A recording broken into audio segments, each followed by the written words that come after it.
Panday nga nawad-an og trabaho tungod sa pandemya, mibuntog sa depresyon, pinaagi sa pagdibuho. Ani ang detalye uban ni Duan May Rondina.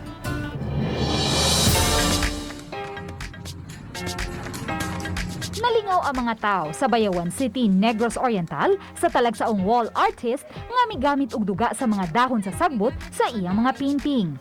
Nasaksihan sa publiko ang 40 anyos nga si Aikel Bustos nga taga-barangay Alisis, Bayawan City nga nagdibuho sa pader sa usa ka building duol sa bus terminal. Iyang gidrawing ang simbahan nga adunay santos. Si Chelo Villarubia nga nakaagi sa lugar diin nagpintal si Aikel miingon nga nakatawag sa iyang pagtagad ang talagsaong abilidad ni Aikel ug nasaksihan nga mikuha kining sagbot sa palibot ug ginusno sa pader. Iyang gibidyuhan si Aikel gumikan sa kadako sa iyang potensyal nga makita sa iyang mga obra.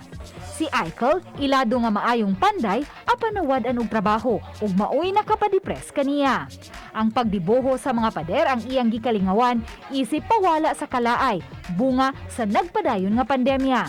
Nangandoy siyang makapalit og mga gamit aron ipadayon ang iyang talento sa pagdibuho gamit ang mga duga sa sagbot. Uban ni Clans Gabutin. Ako si Luan Merondina, Balitang Bisda.